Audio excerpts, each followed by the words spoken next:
One of the most infamous dates in American history, November 22nd, 1963, the day an American president was assassinated, John F. Kennedy. For the next 2 nights, this broadcast will show you that day as you have never seen it before on newly discovered film obtained exclusively by CBS News.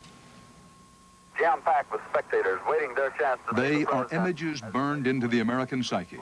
It appears as though something has happened in the motorcade route.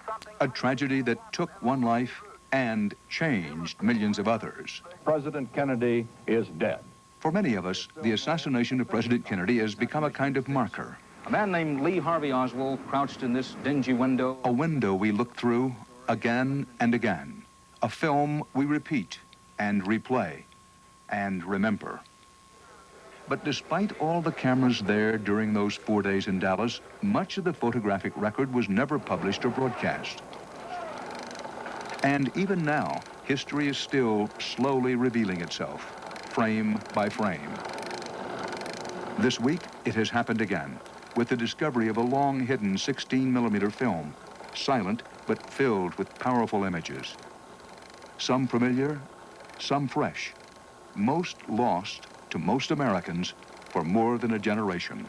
It was a piece of history stuck back there in the closet. You knew it was there. Helen Sturgis Anderson's closet for years held hundreds of feet of this rare footage. Her late husband received the film from a friend, a cameraman for Dallas television station KTVT. He always told us they were clippings put in the trash that had not been used at all during the day. They had not ever been on TV.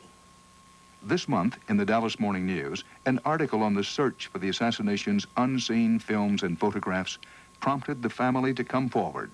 This is a real find. Anything that is on there is part of history. Tom Samoluk, with the Assassination Records Review Board, hand-carried the film from Dallas to the National Archives in Washington, D.C. Thanks for coming down. We're all anxious to see what's on it. 2 reels. It is definitely exciting. A 16mm. CBS News cameras were there when Review Board officials... Why don't you pause right there? ...and a national authority on these films watched it for the first time. This looks like not the typical film that you've seen of Love Field. The 45-minute film covers the entire presidential trip from his triumphant arrival to the tragedy in Dallas. There's some remarkable close-ups. As far as I can tell, these are not ones that have been seen before. In this collection of mostly unaired film, literally picked up from the cutting room floor, there are no headline revelations. Now, this is interesting. This is a different angle in that other one. Instead, a wealth of new details, large and small.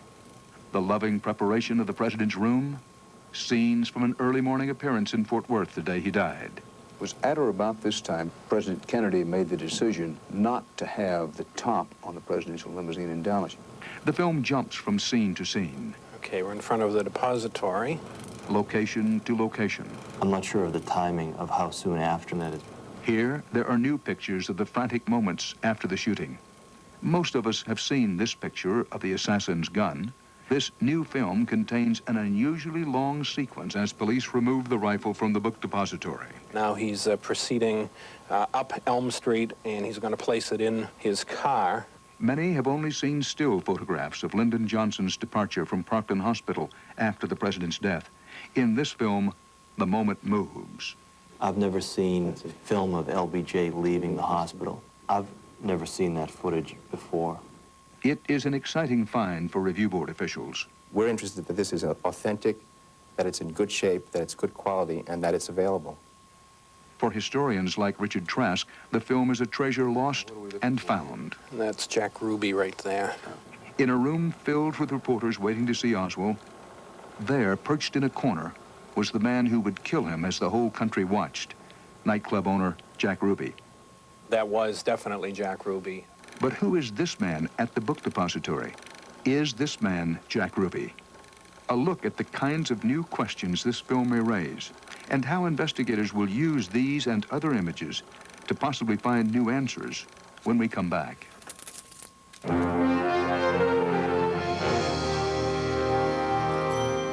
Americans believes that conclusion, and 4 out of 5 believe that there must have been some official government cover-up. So you can be sure investigators, assassination buffs, and conspiracy theorists, in addition to those of us here at CBS News, will be scrutinizing every frame of this new film. He has been shot. Oswald has been shot. The live on-camera murder of Lee Harvey Oswald just 2 days after the president's death triggered nationwide concerns that there'd been a conspiracy. And 3 decades later, the same questions are still being asked. Was Ruby acting alone, or was he part of a wider plot? Does this new film provide any answers? There is photo evidence that includes Jack Ruby at the police Oswald news conference the night of the assassination. Ruby said that's when he decided to kill Oswald, but this collection of scenes may reveal something more. In this sequence, a young man, a witness, is being escorted by police about 6 minutes after the shots were fired. An expert spotted something here that we did not. This face caught by the camera. Is this Jack Ruby at the scene of the crime?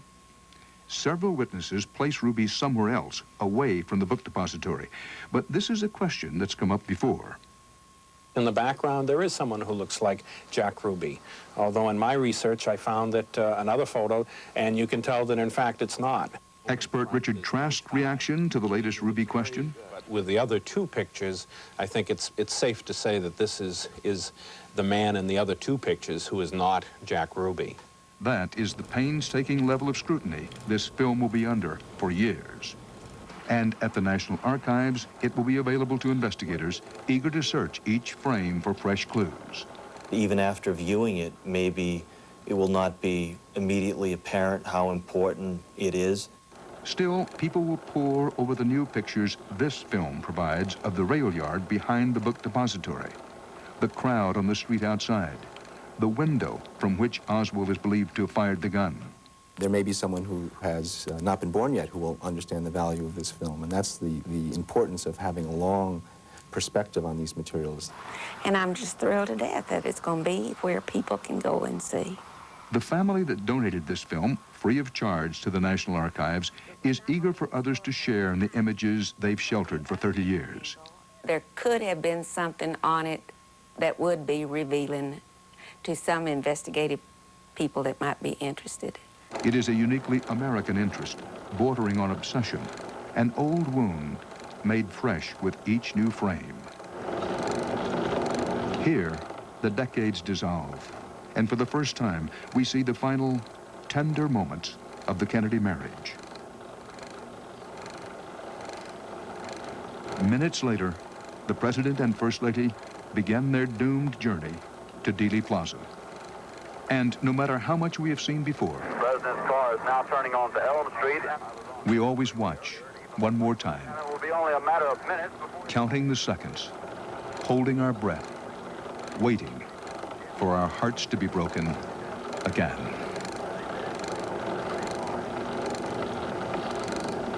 Now, for historical perspective on the film and images you just saw, we turn tonight to historian and presidential biographer Doris Kearns Goodman, author of, among other books, The Fitzgeralds and the Kennedys. Ms. Goodman joins us from a home in Concord, Massachusetts. Thank you for doing this. As you look at this film and you see those pictures of President and Mrs. Kennedy holding hands for among the last times, what is your perspective on this, historically speaking? Well, what's so interesting is there are those who say that President and Mrs. Kennedy's marriage was never stronger than in those months before his death.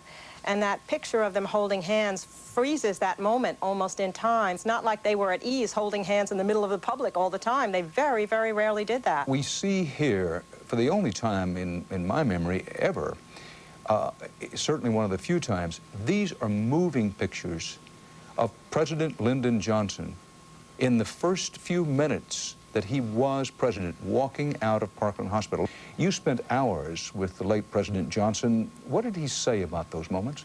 Well, he told me that what was so extraordinary about that first moment after he heard that President Kennedy had died was that he knew that his dream had finally been realized. He had, after all, become, or was about to become, President of the United States. But at the same time, he knew what a terrible way it was for it to happen, because he feared that he would forever be seen as an illegal pretender to the throne because the assassination had taken place in his home state of Texas. One last question. how is it, why is it that we're all still so captivated by images of the Kennedys, lo, these many years? Oh, I think part of it is there's still all these questions swirling around about the assassination, so that each one of these images, even if it doesn't answer any question, becomes a piece of the jigsaw puzzle. And then I think it's always going to be because youth was struck down at such a moment like that, at high power, that it adds a romance and an aura to that assassination that somehow we cannot get away from. Doris Kearns-Goodwin, thank you very much. You're very welcome. Tomorrow night on this broadcast, more of the newly discovered Kennedy films and the story of how these films finally came to light after 33 years. Up next tonight, verdicts in Little Rock in the Whitewater trial. And then later, the $1 million treasure that was meant to go up in smoke.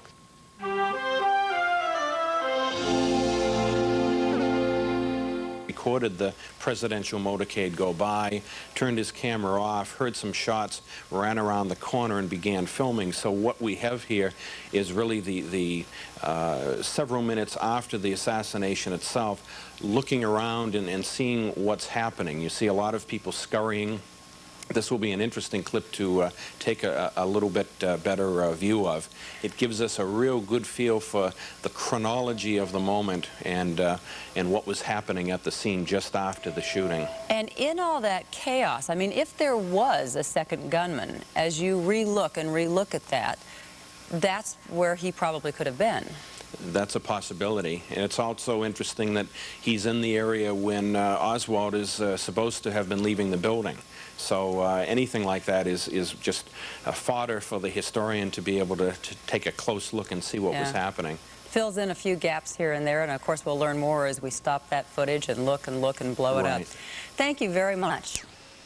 You're welcome. Tonight on CBS. He says main gear touchdown too. I kind of like that. I kind of like that. This weather report is sponsored by Bayer, powerful pain relief and so much more. Let's show you what. Tonight, the inside story of the film that you saw first on the CBS Evening News. There's at least a vague resemblance to Jack Ruby. I myself doubt very seriously that it is Ruby, but that will bear some investigating. And that's the value of this film, that we have new angles, we have new frames of footage that can now be blown up, scientifically examined. Do you think that can be proven with just this film alone, or do you need film at another angle to Yes, well, prove Professor that? Trask, who's an expert at this kind of thing and has written the definitive book on pictures of the assassination, can tell you more about it.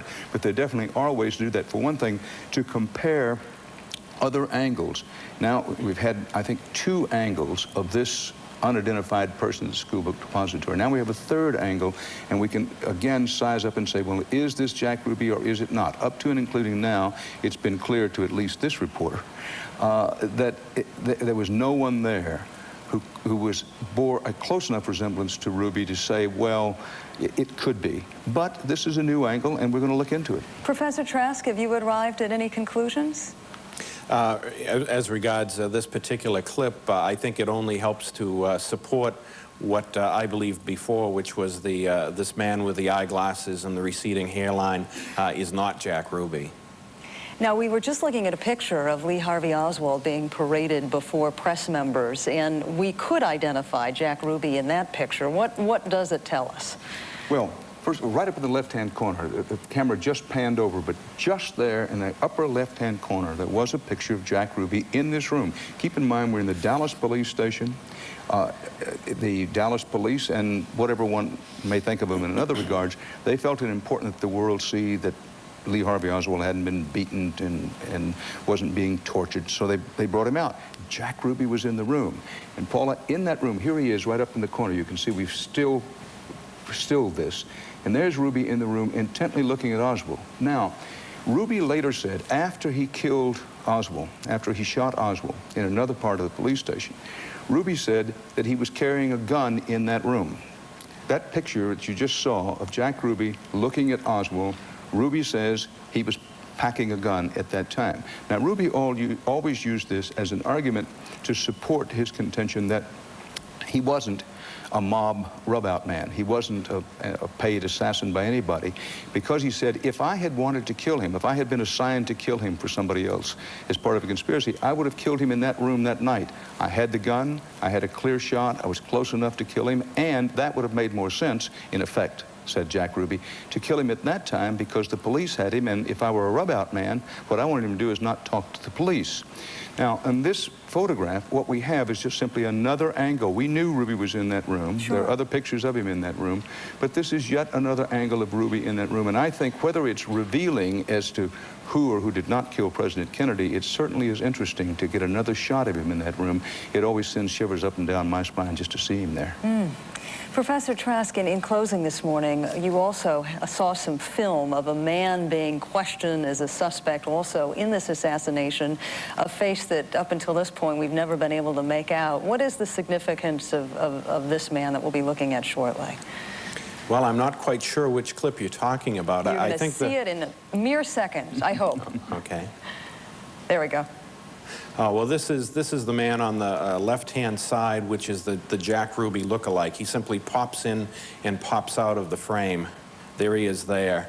And this man, again, from some other pictures that we had, would seem to indicate that, in fact, it's not Jack Ruby, which is really one of the significances of this very wonderful collection of film clips. It allows us to view from different angles a lot of new footage that either has not been seen or is not seen in its entirety elsewhere. Well, Professor Trask and Dan Rather, thank you for providing some insights into what these pictures mean. A stunning find. We'll be right back. As they arrived 45 minutes before the assassination. Another image is of Jack Ruby waiting with reporters to see Lee Harvey Oswald. Tornadoes tear through neighborhoods, damaging or destroying 600 to 1,000 homes. Also tonight, critical elections in Israel. The Middle East peace process may hang in the balance. No decision yet, but correspondent Bob Simon will have the latest. And Eye on America, the newly discovered film from the day President Kennedy was assassinated. Tonight, the story behind those new pictures. This is the CBS Evening News. With Dan Rather reporting from CBS News headquarters in New York. Good evening. There's nothing conclusive yet to report. White House rather than White Water matters today, honoring the nation's top schools. But his aides were trying hard to downplay the verdict's impact on the president, compiling news stories about jurors who said they tended to believe Mr. Clinton's testimony. Still, the administration is concerned about fallout from the case. Even before the verdict, Mrs. Clinton predicted that Whitewater will not go away. I don't have any doubt that since so much of this is politically inspired, it will go on. The chair of the Senate Whitewater Committee sees it differently. On this 79th anniversary of his birth, an honor guard placed a wreath at his grave in Arlington National Cemetery.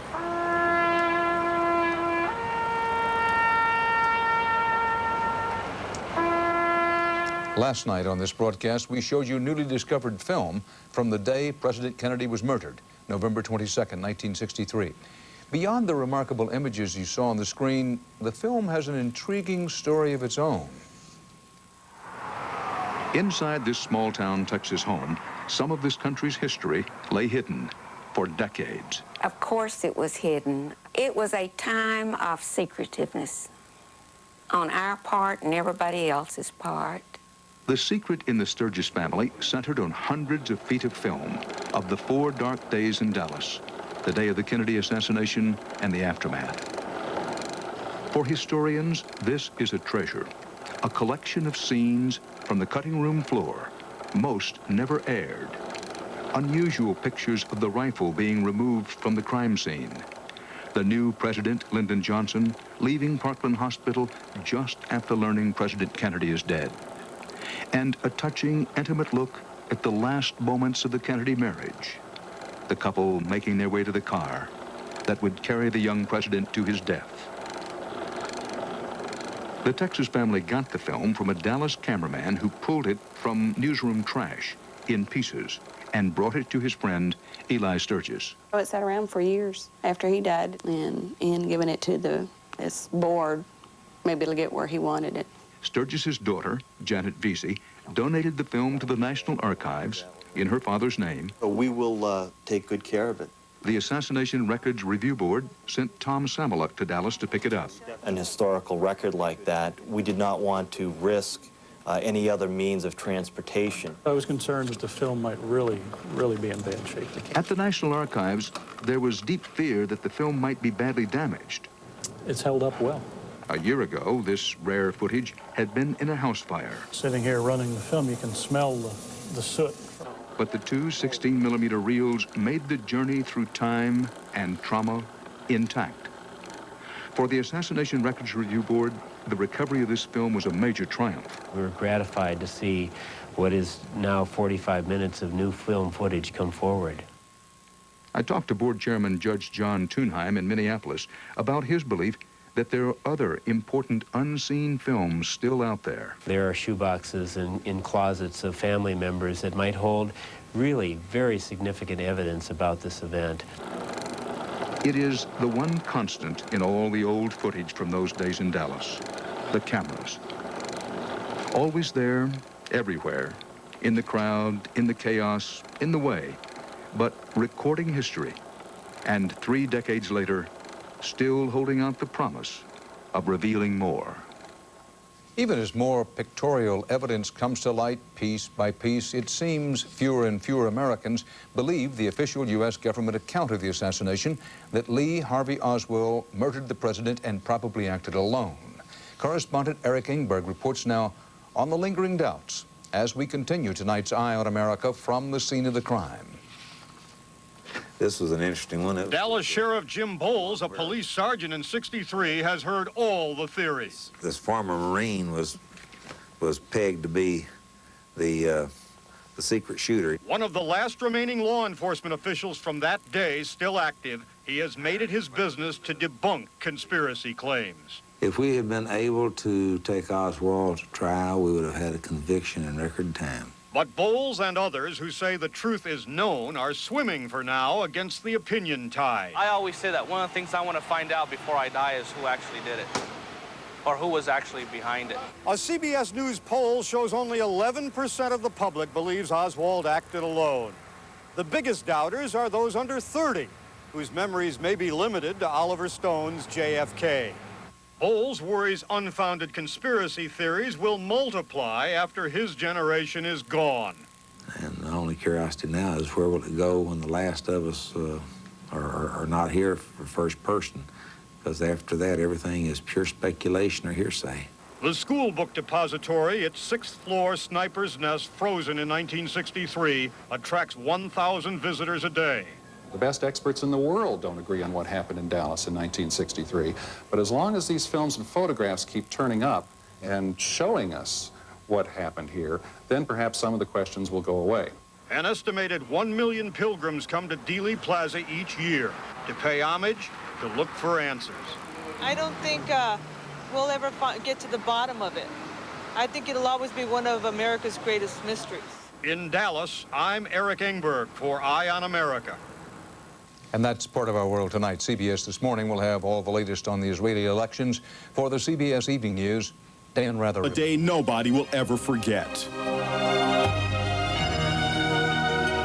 November 22nd, 1963, Texas.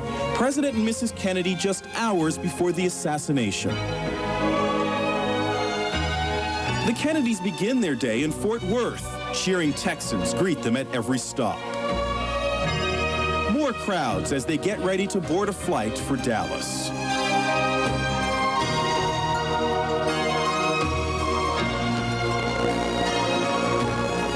A poignant wave goodbye. It would be the president's last flight.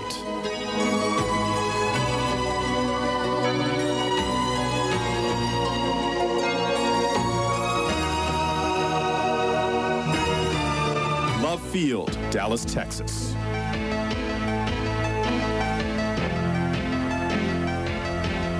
JFK signs what could have been his last autograph as his wife looks on, wearing the memorable pink dress everyone recalls from that fateful day.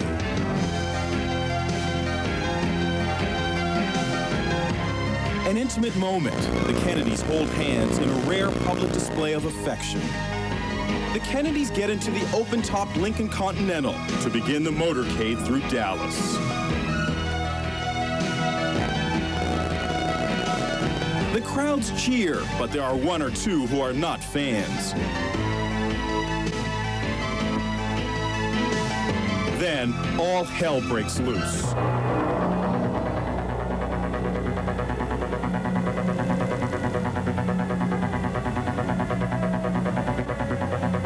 The shots jump around. The book depository, the suspects, the rifle. The only known film of LBJ, the reluctant president, leaving the hospital.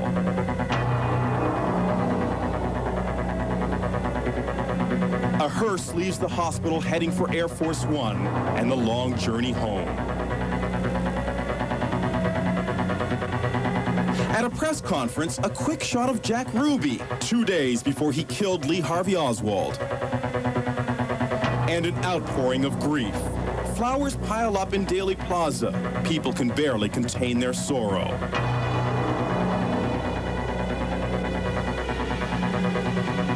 It is one of the longest days in American history, the day President Kennedy was assassinated. It's fascinating to watch that, and at one point you should know that footage had been thrown in a wastebasket at a Dallas TV station. It was also stored under someone's house, and a year ago it narrowly escaped being destroyed in a fire.